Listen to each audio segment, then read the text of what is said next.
So the race starts. We're going. We're awful. Leaders are coming. And I'm like waiting. I key the mic. I go, Robby, the leaders are coming. You need to suck it up and go. He keys the mic. He goes, I sucked it up 5 laps ago. He was out there testing and he sent me a picture. He texted me a picture. That thing saying 200 miles an hour. And you can see one hand on the steering wheel and he's obviously using his phone. And he sent the picture to me and I'm like, I'm going to full dad mode, not geek engineer mode. And I'm like, man, you need to be paying attention to what you're doing. He goes, don't worry, Dad. I took the picture on the front straightaway and I texted it to you on the back straightaway. Okay, welcome to It's Not the Car. I'm Sam Smith. I'm an automotive journalist, and I've club raced on and off for decades, but neither of those things are that interesting. What is interesting is that as we're taping this, I just got home from a 9-hour drive to getting home from a friend's track day in Michigan, which is only impressive because during that drive, I want to tell you, I stopped at like 4,000 gas stations, and in those gas stations, I had the chance to try every single publicly available flavor of Sour Patch Kids, and the only one that is worth your time is lemonade. And Jeff probably doesn't have an opinion on this because he's a grown-up who doesn't eat candy because he's smart. Jeff? Yeah, I don't eat tea because if I have to stop at a gas station, it means getting my motorhome into a parking spot off the freeway. I just try to keep boogieing as much as possible. So, hi, I'm Jeff Brown, and we have a special guest today that unfortunately for me, I have to race against every weekend in the GTD series in IMSA. So I can't wait to learn some things. Yeah, so that's the rad note. So before we go any further, we have two things. If the audio is a little crunchy, we've done our best to fix it. Jeff and Chris are both on mics that aren't quite as clear as we usually use. Forgive us. We hope what we're about to talk about, which is probably not candy, will make up for it. But that's the thing. I said, Chris, I gave it away. Our guest, one of the fun things about our guest is that he once made a NASCAR spec Toyota Camry street legal. And by once, I mean very recently. And by very recently, I mean it popped onto social media a few weeks before we taped this, and the entire world saw it, and the entire world agreed that he is, in fact, a North Carolina badass. But he is also he's grinning. He is also an engineer and a crew chief in IMSA, and he spent years doing similar work in NASCAR. His name is Chris Andrews. Hi, Chris. Hello. Thanks for being here. Hey, thanks for having me. Glad to be here. Looking forward to it. Of course. So Chris is a rad guy to have around, but he's also a friend of Jeff's, and for that reason, and for a bunch of other reasons, we're coming back to a topic we love around here. The reason we brought him in is A, because he's got some great stories, but B, because he's got some great stories specifically around something that you guys seem to love and that we love talking about, and that's cheating. And more specifically, that's how the pros cheat. More specifically than that, this time it's how the pros cheat in NASCAR. And Chris, before we get into this, if you don't mind, I'm going to do a brief rundown of your career highlights here because it's deeply rad and it's just worth geeking on. Do you mind? Yeah, sure. No, go ahead. I've been doing this for a long time, it turns out. So this could be the whole episode, Sam. It's going to take that long. It's going to take that long.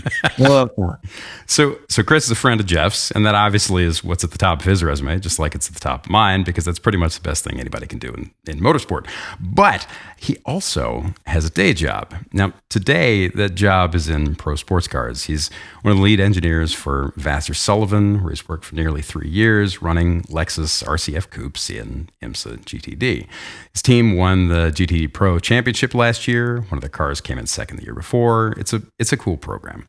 But for a long time, though, Chris was an engineer and a crew chief in NASCAR, in both Cup racing and in the latter tier series below it, in Xfinity. And he did this for just some crazy big names in teams and drivers. Chris worked for, and this is not the entire list, this is just the rad short version of the list. Chris worked for Richard Childress Racing, for Roush Fenway, and for Ray Evernham. His drivers were just as impressive. It was just a hell of a list. Guys like Robby Gordon, Bill Elliott, Carl Edwards, Matt Kenseth, Kasey Kahne, and again, this is not the whole list.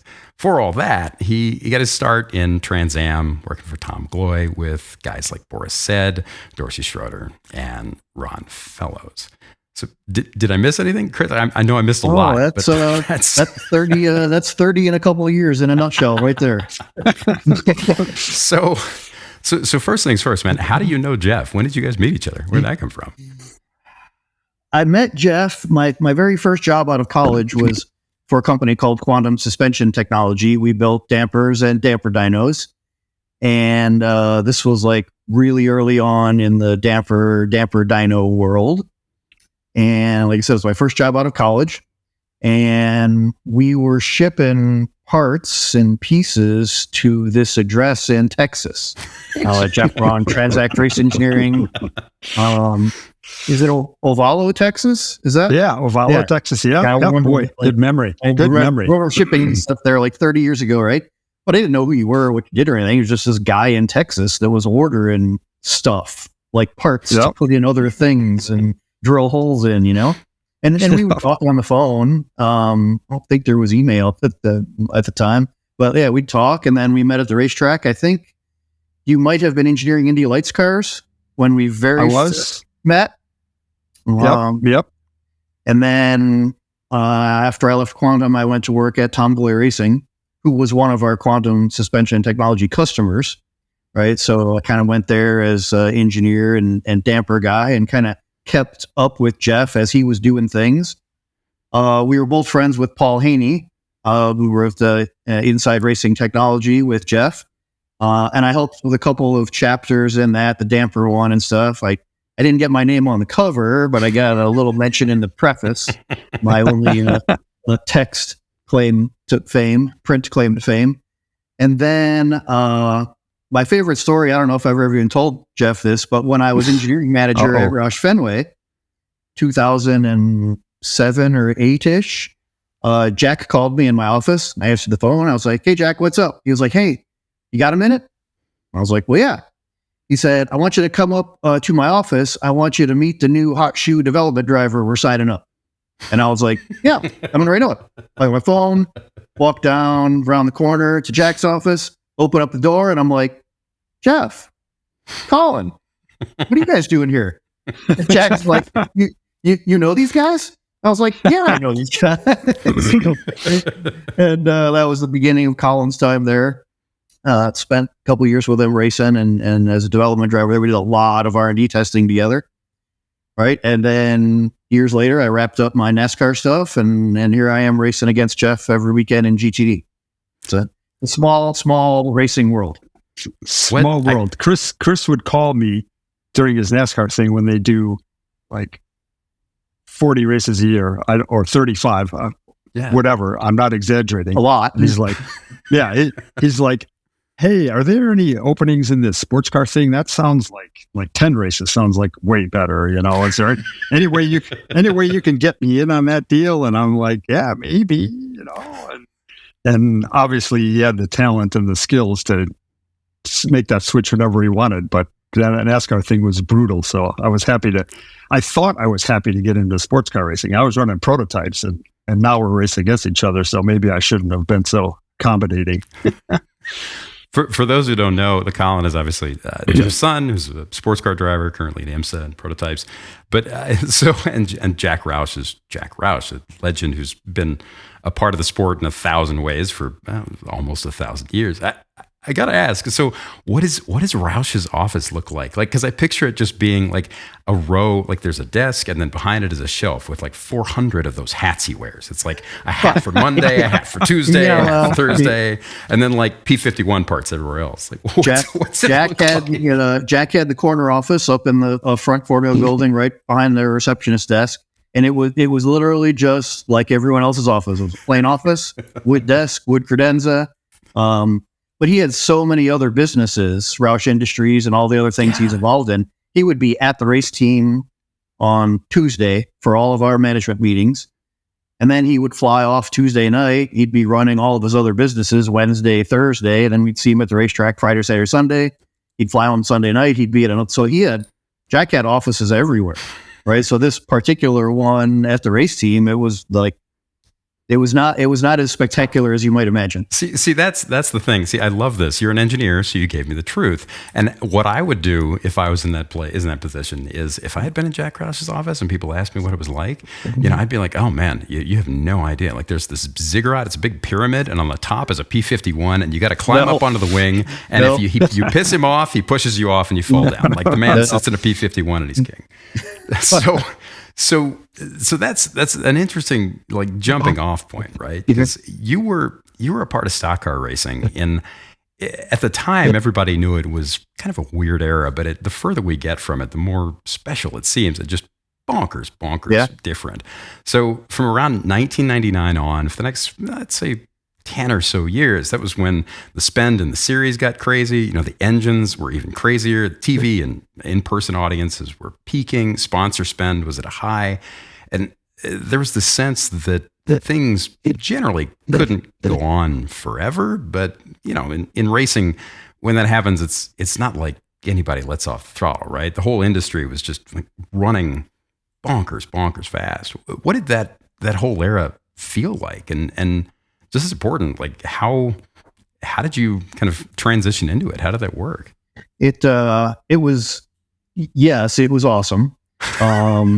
My first engineering position in Winston Cup racing at the time was at Richard Childress Racing. Yeah. And I've told this story lots of times, but I had been Trans Am racing. Tom Gloy and Bobby Rahal started a NASCAR truck team, and that moved me to North Carolina. I did that for a couple of years. And then Kurt Rohrig, who I think you guys have covered on other episodes, passed my resume on to Bobby Hutchins at Richard Childress Racing. They had one engineer there in 1998, 1999, and they wanted to hire a second engineer there. So Bobby called me on my Motorola flip phone, and we talked for a long time about engineers and racing, and they had not been as competitive as they would like, and they knew Hendrick Motorsports had some engineers there, and they wanted to kind of elevate the program. Kurt Rohrig had passed on my resume, so he thought that was a good recommendation. He wanted to know if I'd come up for interview, and I was like, yeah, I'd love to, So he gave me directions from Mooresville to their shop in Welcome, and we made plans to meet. And I said, hey, one more thing before we get off the phone. Who drives your car? He goes like, Dale Earnhardt? And I was like, oh yeah, great. See you Tuesday. It's this dude. He's got a mustache. He's really intimidating. You've probably never heard about him. I had come from like open wheel racing and Trans Am racing. I had been in North Carolina for 2 years trying to truck race. Yeah. Right. And so then I went up there and I started the next week. Right. I was the second engineer at RCR. I did wind tunnel testing and data acquisition stuff, and we were trying to make like Sim simulation program work at the time. We installed the posts there in 2000. So that was like really, like you said, exciting times, a lot of cool stuff going on. Worked my way up to be crew chief there with Robby Gordon. Ray Evernham's program was just a couple of years old, and it was very engineering driven. And had an opportunity to go there as crew chief. So I did that for a couple of years. And then my move to Roush was in end of 2006. Jack had tracked me down, and he remembered me from Trans Am racing against him. And he remembered me from truck racing against him. And he said, our engineering department, we need to shore it up. Could you be in charge of that? And it was a great opportunity. I've told a lot of people that my time at Roush Fenway, for me, probably my most enjoyable job. I got there at the end of 2006, and there were 5 team engineers, a wind tunnel guy, a design guy. I think there was like 7 engineers that there when I got there. We had some Xfinity team engineers. A year and a half later, we had over 45 people in the engineering department. God. And all of that was driven by, it was that whole boom in NASCAR was kind of remarkable because it was this perfect storm of everything that happened with the IndyCar split when it came apart in the 90s, and there was still a massive motorsport audience, and TV was still prime over YouTube, and streaming didn't exist. All of these things, and you look back on it, and it's like there was no other answer than for NASCAR to get massive. Yeah. And I want to talk about that in a second, but I got to know go back to the RCR thing for a second. When you, what was it like when you met the first time you met Dale? What was that like? There are some funny stories about the first time I met him. And Jeff's heard some of them. I've told with Ross, but I mean, he was a normal guy. He was a race car driver. He was a great race car driver. I mean, great feedback, all that stuff was easy to work with. Right. But I mean, for me at the time, and probably for everyone else, you're still like stay away from it. Right. You know? But no, it was super cool, and he was great to work with, and you showed up with that team. People knew like who you were. Yeah. You know? Yeah. Hey, I got a quick one, Chris. Yes, because we have a lot of road race people and stuff, and it even confuses me. So in road racing, we have engineers who kind of like run the car, talk to on the radio, usually that kind of thing, as most listeners know. But in NASCAR, I found out when Colin went there, it's a little different. You have a crew chief and an engineer. And can you explain maybe the slight difference? Like when you talk in NASCAR and you say engineer or crew chief, what's their jobs? I can tell you what it was like when I started, and I can tell you what it was like 20 years later when I got out of it. And I know that I think it's probably a little bit different now, right? Mm-hmm. But historically, there were crew chiefs that were in charge of everything. And they made all the decisions and picked geometries and cambers and springs and shocks and talked to the driver and changed things and cheated on stuff sometimes. And the crew chief was the guy that like made it all happen, right? And the more experience they had, the more races they won, the more they knew, the more valuable they were, right? And there was a lot of great ones. Engineers kind of started coming on the scene, I would say mid-90s. Late 90s. And when I started off as the engineer, I sat next to the crew chief, did fuel mileage calculations. If we had done some 8-post work or wind tunnel stuff or simulation stuff, or just because I kept to the notes, sometimes I'd say, hey, we should try a stiffer right rear spring, or maybe we should lower the track bar. And sometimes the crew chief would listen and sometimes he wouldn't. But that's kind of like the engineer kind of became the helper. And then maybe early 2000s, a lot of engineers in NASCAR became crew chiefs. Myself, Greg Irwin, Matt Borland. There was kind of a whole group of us at the time that contributed enough as engineers that the owners said, oh, this guy should be in charge, right? And there was kind of a wave of engineer crew chiefs, right? And I think now things have kind of, settled out where there's still a crew chief and there's still an engineer and assistant engineer. Every team's run a little bit differently, but those are kind of how the job definitions started and then changed over time. How common is it for people to bounce back and forth in positions like yours between stock cars and sports cars? And how, I mean, I guess that the secondary part of that question is the culture shock less enough now that it happens more often, or does it happen less than it did? I don't know how common it is. I've been back in road racing for the last 5 or 6 years. And I will say every year there are more and more people from the NASCAR ranks trickling over to road racing land. And, part of it is like you mentioned, the big budgets and like the heyday of the 90s, 2000s, 2000 teens, right? A lot of NASCAR programs are cutting budgets and there's people looking to go other places. A lot of people just got burned out by 36 races a year and 15 tests and, stuff like that. So people kind of look for a little bit more normal life. But for me, all of the experience, technical experience and racing experience I got in NASCAR racing, again, wind tunnel work, simulation work, 8-post work, all of the stuff that I did, that I got to do, the resources that I got to work with for 20 years, I'm applying now in road racing. Right. Physics and engineering, or physics and engineering. Yeah. So the other interesting thing about that whole period that you cut your teeth in is Well, cut your teeth at the very top level. Cut your teeth is probably the wrong term.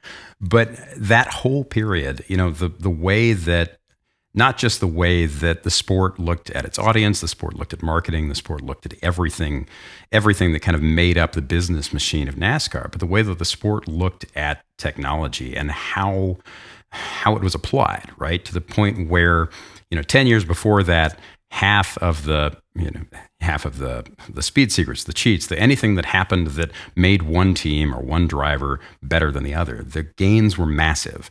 And a lot of it could be explained to a grandmother who didn't know anything about it. And then in that period, not just the spend, but the ability to finely hone and sharpen a lot of the figurative knives in the process got so much more effective. How did that whole process work? Because when you came in, that was still in the late 90s, early 2000s, were still a period where there were road course ringers, because a lot of the guys who drove regularly in the series couldn't put it together to be quick on a road course, right? How did that change? How did the approach to tech change from 2000 to 2010 or so? It was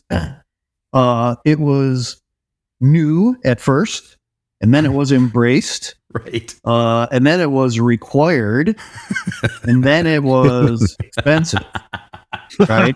What was it toward the end of that decade? What was it? And I don't. The rev limit, the motors got was it 11, 12? How high? There was time where, NASCAR teams would run a qualifying engine. They'd run a practice engine on Friday, then a qualifying engine on Friday, then a practice engine on Saturday, and then a race engine on Sunday. Qualifying engines, would go 10,000 RPMs, and they would last for 6 laps. And then you'd put the race engine in, right? So there was time where all of the budget went into the engine program. Yeah. Right. And, as engineers came along, crew chiefs and team owners were sometimes skeptical of what could an engineer add.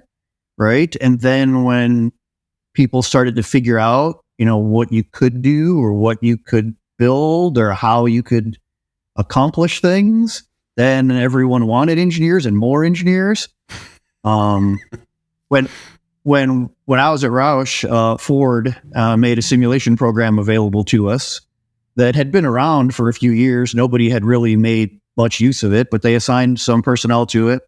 Scott Allman in particular was assigned to work with us, and he did a lot of work with the program and found things that made the car go faster. And we put them on the car, and they made the car go faster. And then Jack said, "Oh, can he do that again?"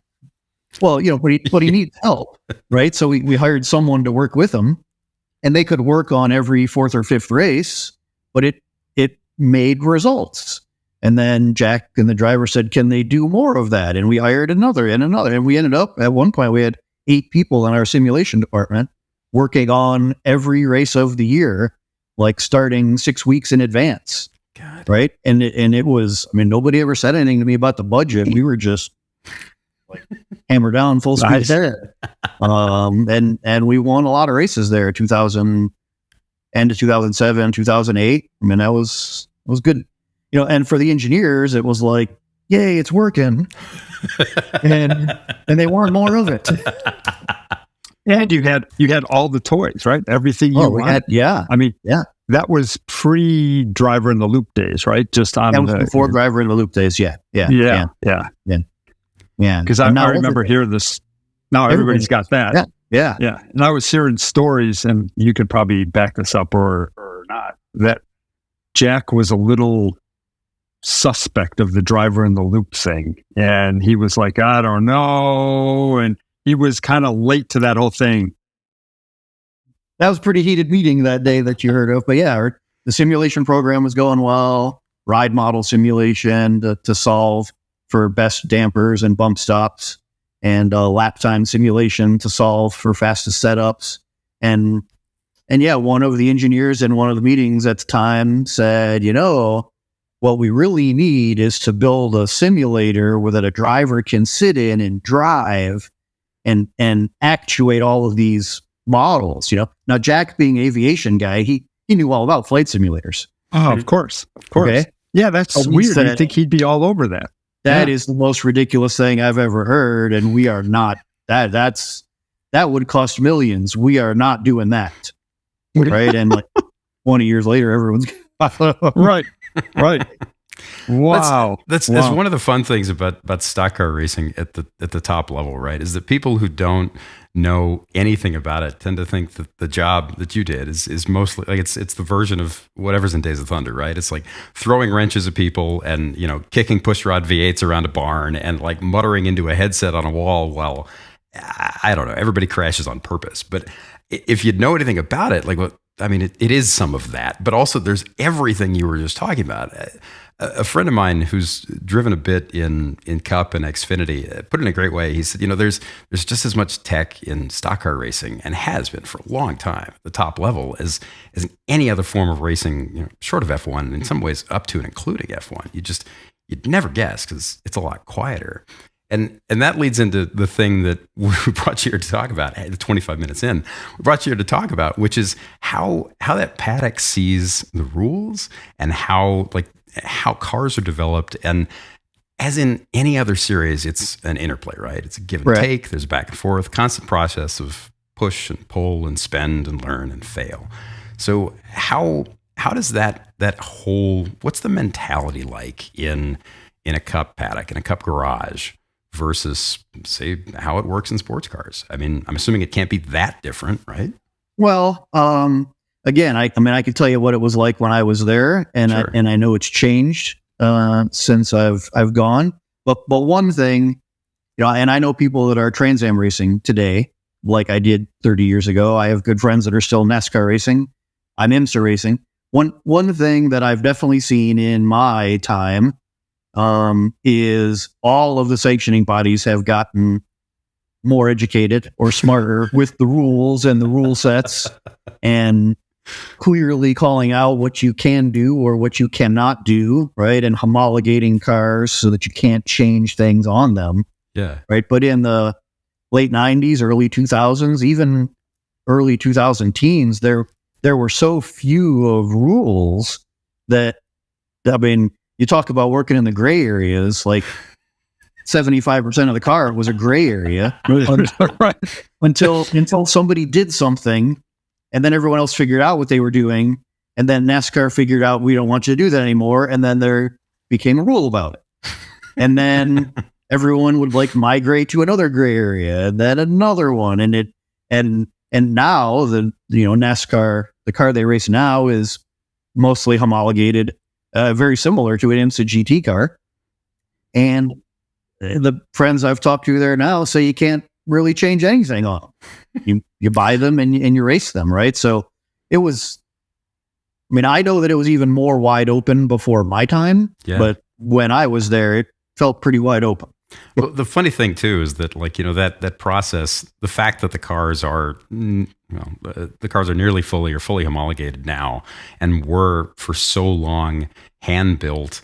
You know, there were literally parts on them called truck arms. You know, they were hand built in every way. Everyone was different. They were all tweaked in 1,000 tiny ways.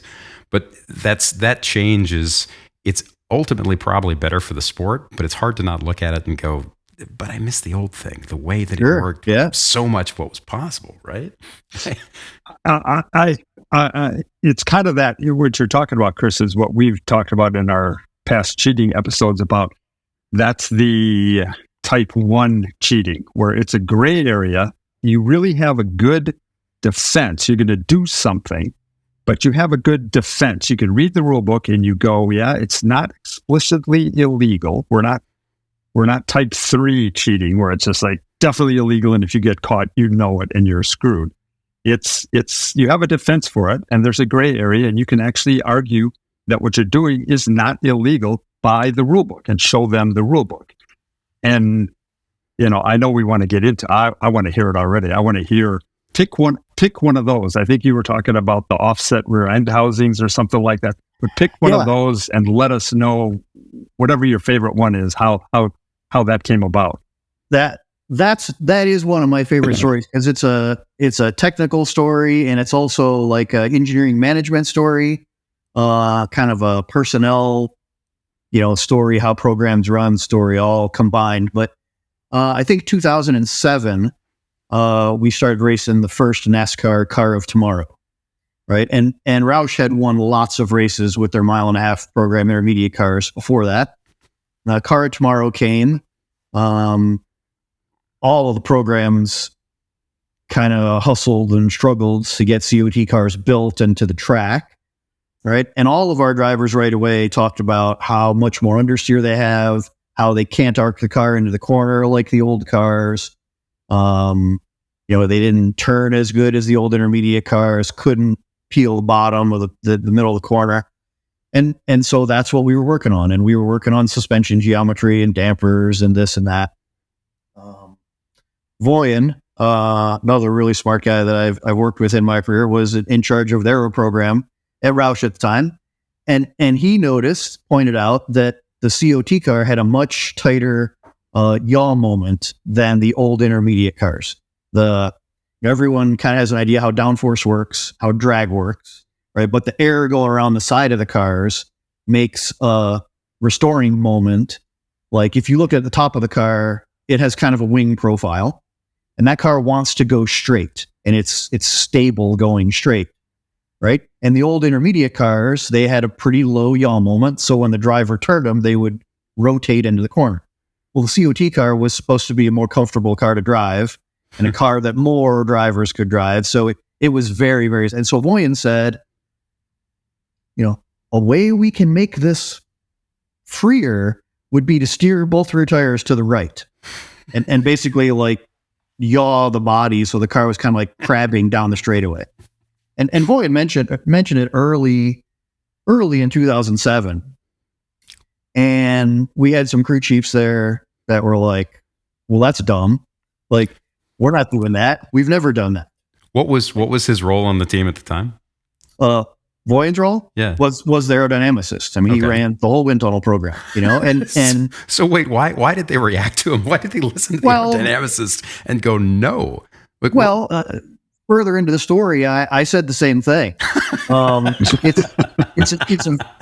It's a very, everyone has their racing history and what they're familiar with and what they're comfortable with. Sure. And you might change a chassis spring 50 or 100 pounds, but if you want to change it 900 pounds, people right? Well, to steer both rear tires 1 degree to the right, that was crazy.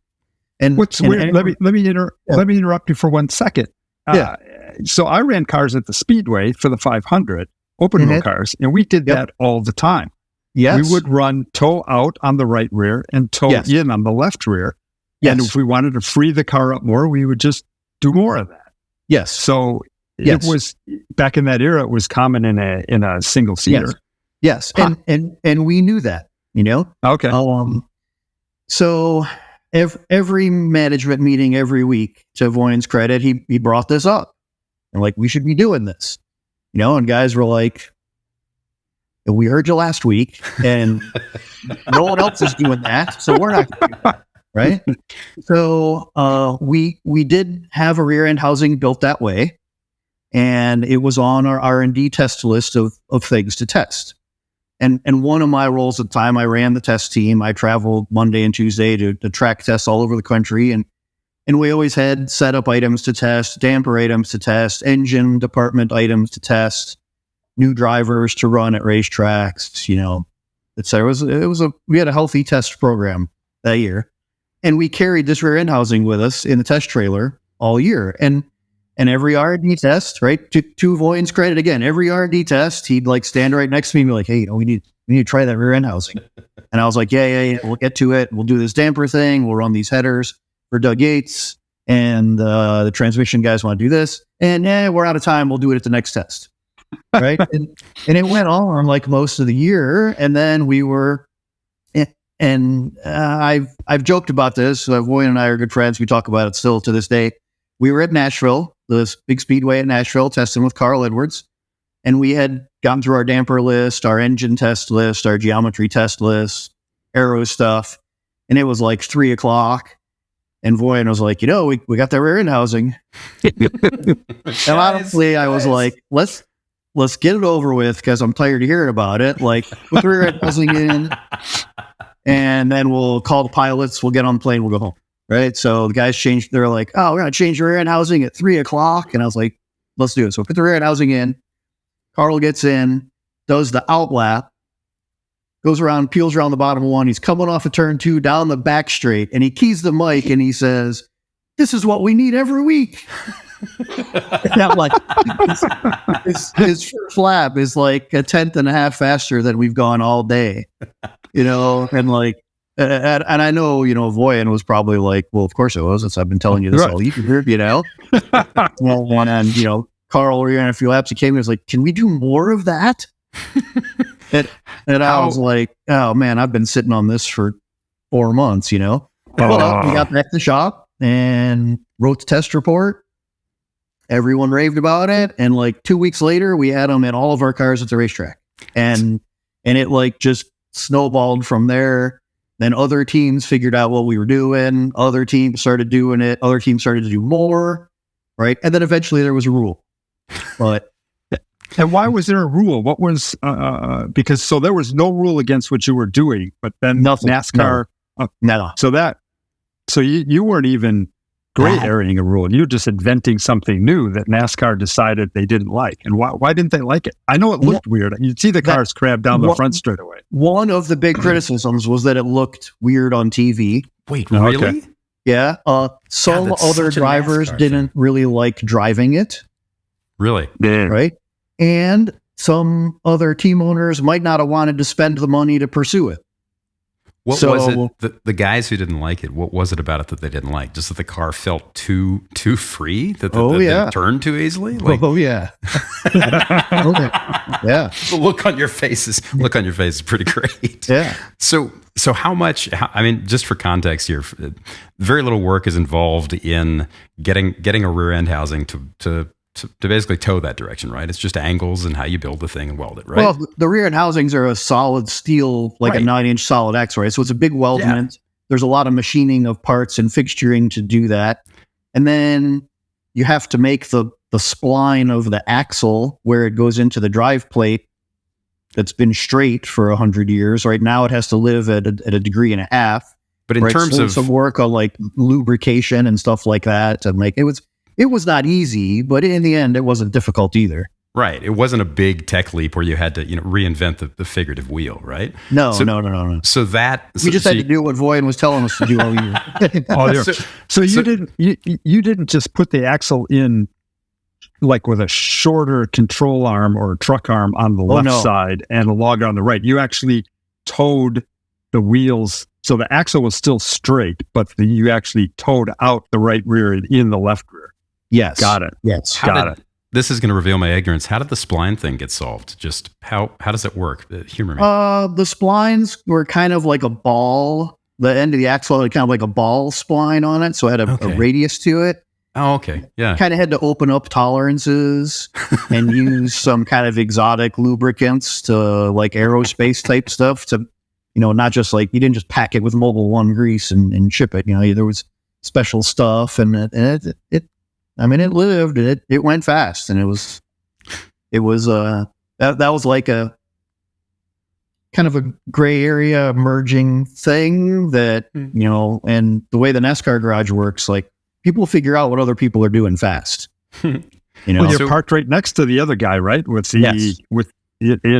kind of at Indy this last weekend when we were on the GTD races, we're parked right next to the other guy. And I'm like, wow, this reminds me of the old NASCAR days where, that's half the tech was being able to look over and see if that other guy was cheating or not.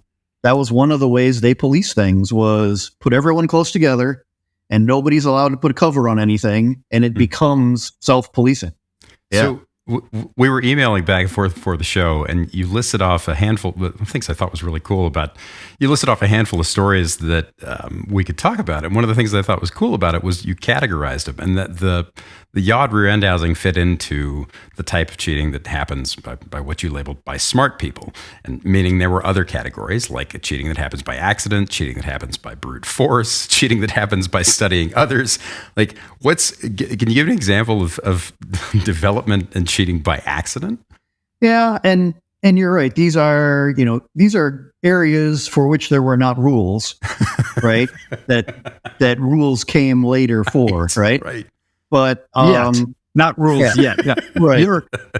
We've talked in past cheating episodes that the badge of honor. I have a few rules that are written because of stuff I did. I'm assuming based on what you've done, you probably have an entire rule book written based on things that you've done.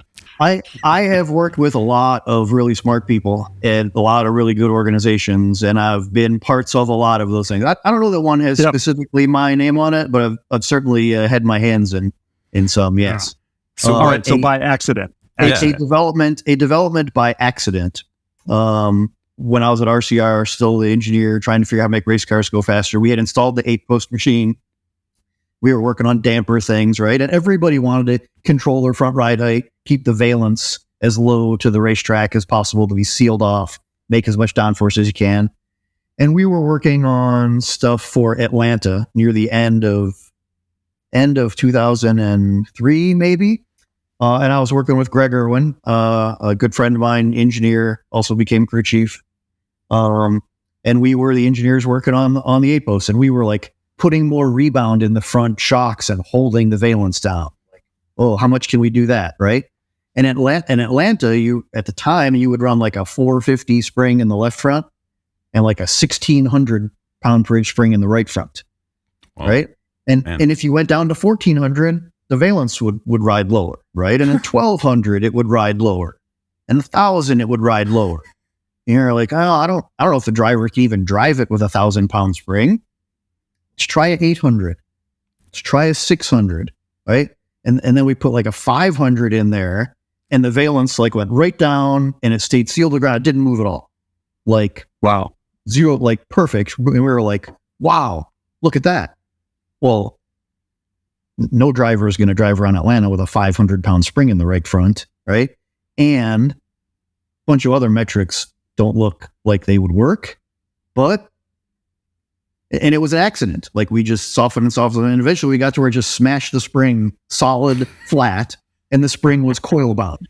What does it feel like? You say no driver is going to drive around Atlanta with 500-pound spring and a coil bound spring. What does that feel like compared to actual suspension travel at that speed on an oval? Like how? And so this was actually 2004 because I was the crew chief for the 31st time, and Greg was the engineer with me. Sometimes I hear Jeff tell stories and he remembers the year of the story, like once he gets into it. That's just the thing, right? So we went to Atlanta, and we ran practice with a standard setup, right? And I told Robby, we've been working on this on the 8-post, and I want to put this spring in there. It's pretty much going to coil bound, flat, solid, and it's going to seal off the valence. And I have no idea what it's going to feel like or if it's going to work. I was like, so like ease into this for a lap or two and let's see what happens. He's like, okay. I climb up on top of the truck to watch, and he goes out, he goes down the back straight, he rolls through 3 and 4, and he arcs like off into turn 1 full speed. And I was like, down to the bottom, right around, fastest lap we've run in practice, 2 more laps, comes in, and he was like, that's awesome. Awesome. He's like, we got to race that. And I was like, wow, holy cow. Like, so that was something we found by accident. Okay, so both of you, if you wouldn't mind, because there are a lot of people that a lot of this is probably a little slow to come together, people who don't have a background. Explain why traditionally you don't want to, coil bind means the spring is flat. It is no longer a spring. It is the suspension is completely solid. Yeah. Explain why you don't want that typically, and why in this case it made a difference and made the car faster. Well, typically you want your suspension to have some compliance. So as you go over bumps, it doesn't upset the car. You don't want to go over bumps and have the tire like lose contact with the ground or lose contact patch load to the ground, right? You want your tires to be gripping into the track surface, which requires some compliance. Different cars and different track surfaces require different amounts of compliance, but that's what your suspension geometry is for, right? Is to keep the tire in contact with the ground. Right. What turned out to be the advantage of coil-bound spring was we could control the aero platform of the car so well. It made so much more downforce. It overcame the fact that it was too rigid. It was just mega downforce pushing down on the car all the time. And that's some people have probably heard of bump rubbers and packers, which is kind of a blend of both of those. You can control the ride height of the car, the aero platform, a little bit better than if you didn't have those, but also get a little bit of compliance out of it. So that was kind of because I know after that, right, Chris, the whole bump rubber package with the cans that you put them in, and it got crazy, right? They didn't ban coil binding though, did they? The first thing that got crazy was like one thing a lot of people say in motorsports is if you have figured something out or if you've done something that you think is getting you ahead, right? Odds are someone else is figuring out or doing the same thing too, right? There's a lot of smart people working in a lot of places. So it could be that other people were doing the same thing around the same time, but that coil bound spring kind of grew into like, do you want to coil bind to the inside edge, still have a little spring travel? Do you want to coil bind the whole spring flat? Do you want to coil bind to the outside edge and have it right?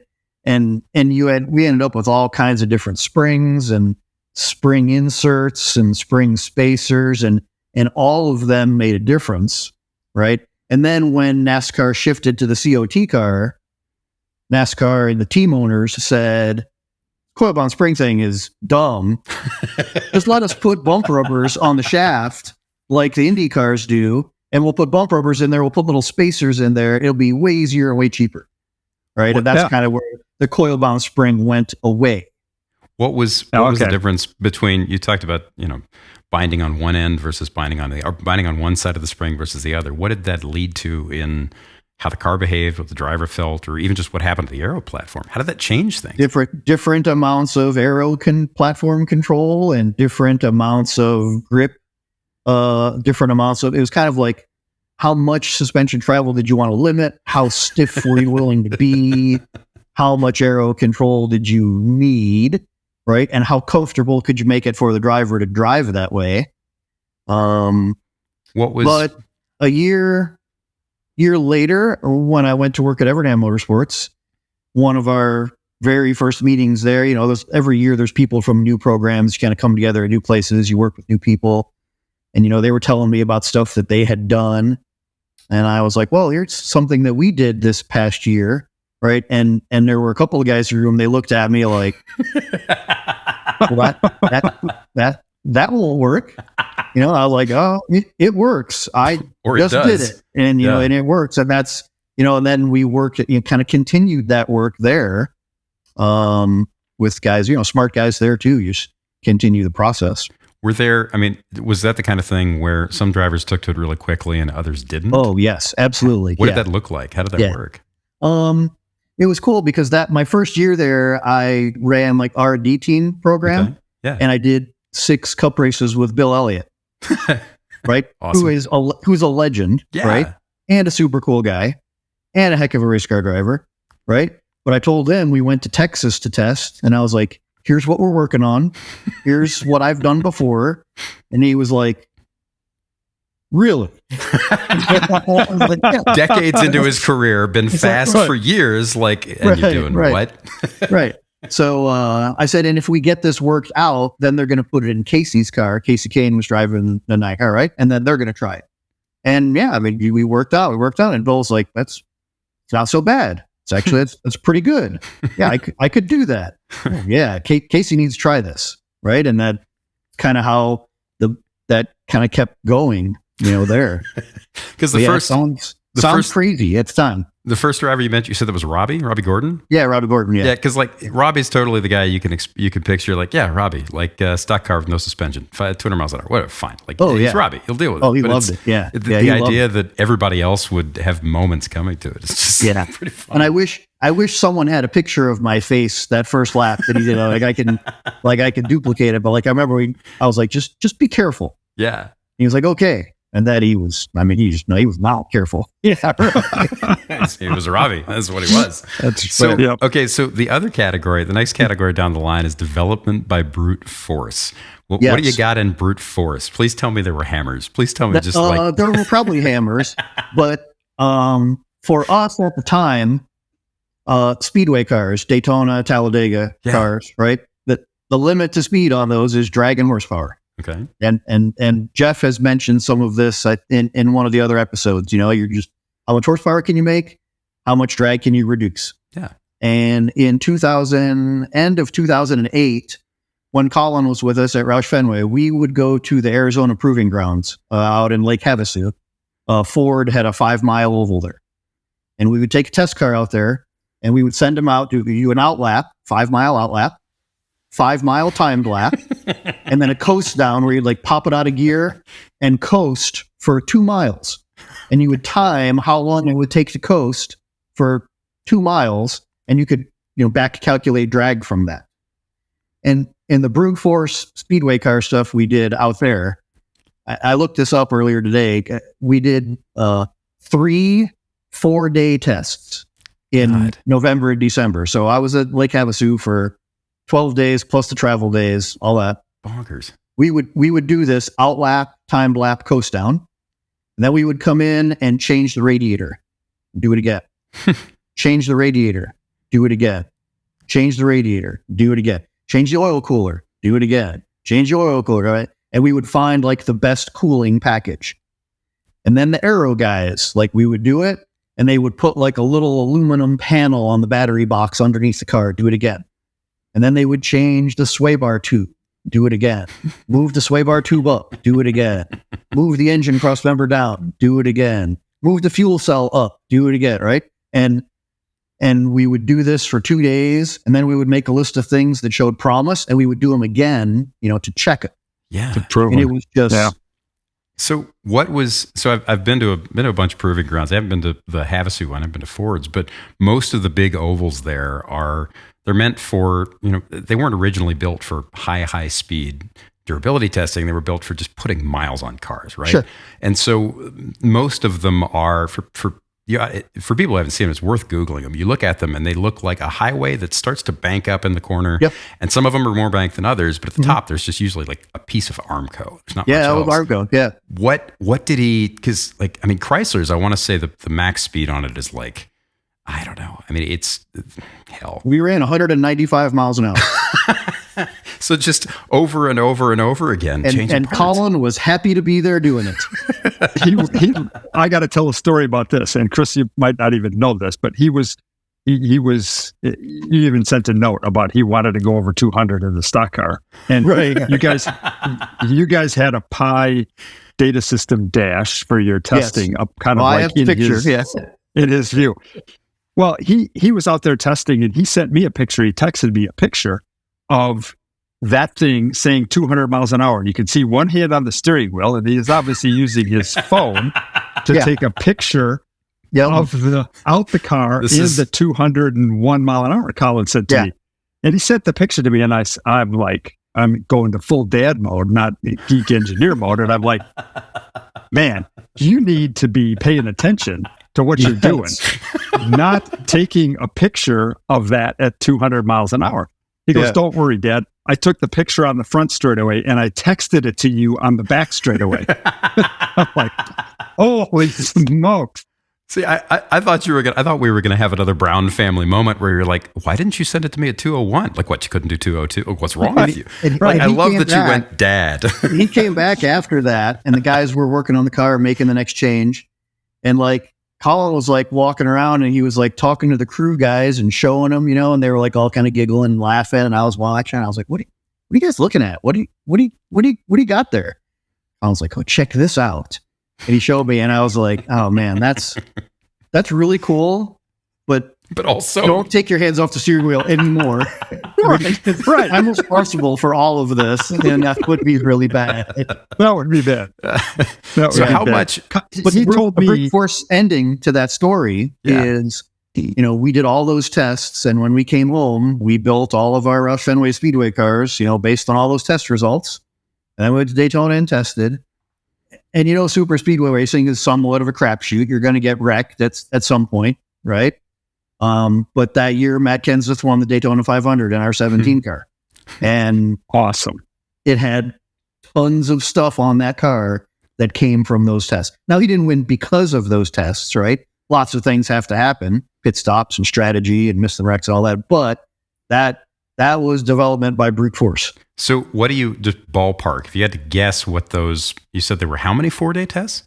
We did 3 4-day tests. If you had to guess what 3 4-day tests in that era, in that environment would have cost, roughly, can you figure can you shoot it? The 4-day proving ground track rental was $40,000. And we did that 3 times. Plus the travel, plus the tires, plus the engine miles, plus the crew, plus the... Right. I don't know, how much do you want to spend to win the Daytona 500? Right. $1 million, $500,000 would be cheap. Yeah. To win the Daytona 500. Yeah. So we got down the development road. We kind of got away from cheating, but one of the things in your list was cheating by understanding aero, which sounds like a whole show in itself. But what do you got there? Where's that come from? Yeah, NASCAR fans will remember this, and road racing fans that would probably have seen this in some kind of coverage. But all the programs took your cars to the wind tunnel. Everybody knew how to make more downforce. Everyone knew how to make more side force. But you had to pass all the templates, the body templates, before the race. Most of them did not get checked after the race. And at that point, they were still physical templates. Like and there was still a big silhouette that they hold over the car to make sure the body fits the curve and all of it. And they had different templates for different areas of the car, right? Okay. But everybody knew if you could concave the quarter panel behind the right rear tire, it would make more side force. But there was a template there. It had to be flat. Yeah. And everybody knew that if you flared out the exhaust, the aluminum skirt by the exhaust, you could make more downforce. But by rule, that had to be flat. So there was an era, mid 2000-ish, maybe late 2000s, I can't remember, where everyone would start the race and first pit stop, everyone come down to pit lane and, got crew would jump over the wall and they're changing tires.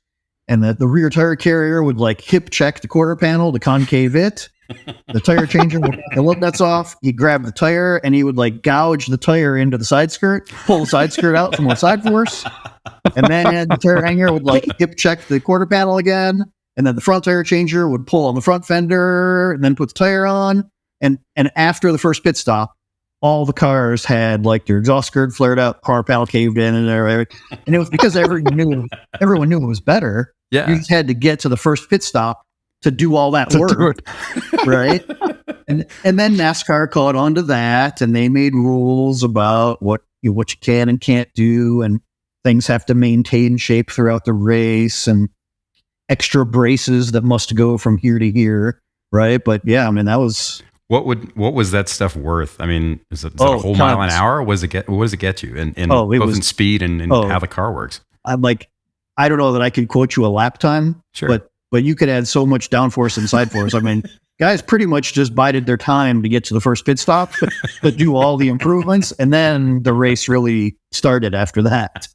So basically, if you didn't do that, you couldn't compete. It was and same thing. I don't remember who started doing that first. I don't know what organization started doing that first, but then other drivers started to notice,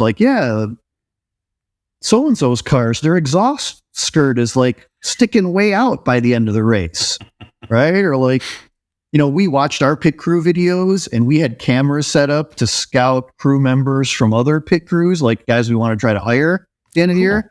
And we'd watch other teams' videos and be why is that guy hip checking the quarter panel after he in there, right? Timmy can't walk right. What's going on? Yeah. Right. So how long, in between, how long did that whole process run for NASCAR? You said, was it next season or was it a matter of... it was months. They started cracking down on stuff. And then, by the next year, there's hard rules against it. But do you know when that kind of thing is coming? Or did you at that point? Did you get the feeling that they were going to do something? NASCAR would follow things as they were developing. And then NASCAR would talk to the team owners about like, we gotta rein this in a little bit. We need to level the playing field. Like we can't put the fox in charge of the hen house kind of stuff.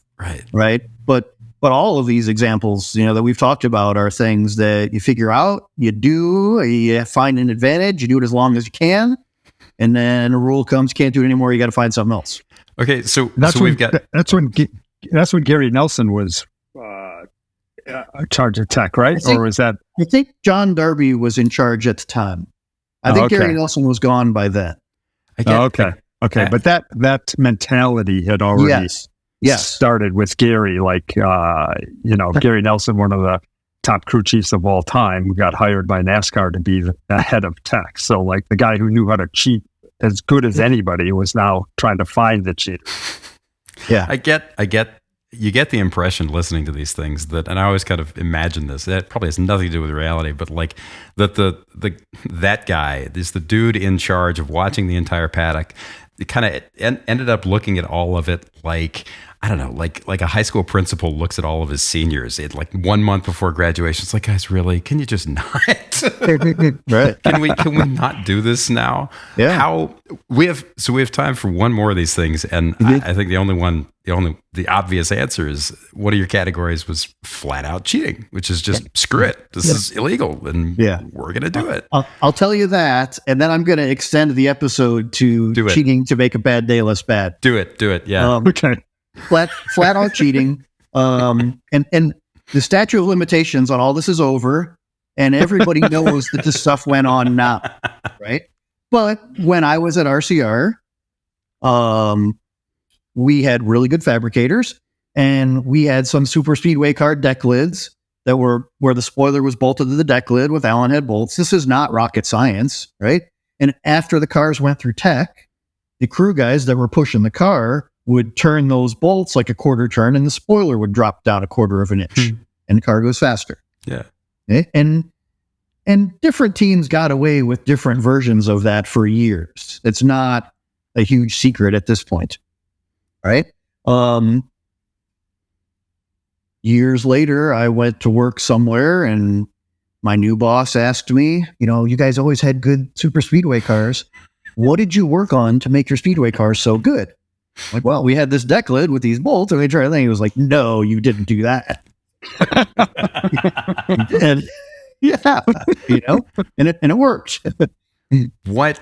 Okay, so the last one you said was cheating to make a bad day less bad. What? Yes. And the line you had was that your email had desperate men do desperate things. Yes, this is an embarrassing story, but I'm willing to share it now because I'm much older and much wiser and much more experienced, right? And I remember the story vividly. Kevin Harvick shared this story on the Dale Jr. podcast earlier this year. And when I heard him tell the story, I was like, holy cow, he remembers that. I would not have guessed he would even remembered that. But 2004, we were at the Dover super high banked 1.5 mile track, and our cars at RCR were terrible. I mean, we had Kevin Harvick, Robby Gordon, and Jeff Green in our 3 cars, and we were just awful, miserable, like qualified terribly, practiced terribly. And Evernham's cars, the 9 and the 19, were like standout good, right? And the conversation all weekend was like, how long going to take us to go a lap down? And Dover is a place where at the time, there would only be 10 or 12 cars on the lead lap at the end of the race. So if you could just hang on to the lead lap, you were going to be okay. So the 2 other crew chiefs and I got together, and we were talking about how bad our day is going to go. And NASCAR had already cracked down on like drivers throwing the water bottle out the window to get a caution, right? Drivers would like tear a piece of roll bar padding off the cage and throw it out the window to get a debris caution, right? That had all been cracked down on at this point. Like nobody could get away with that.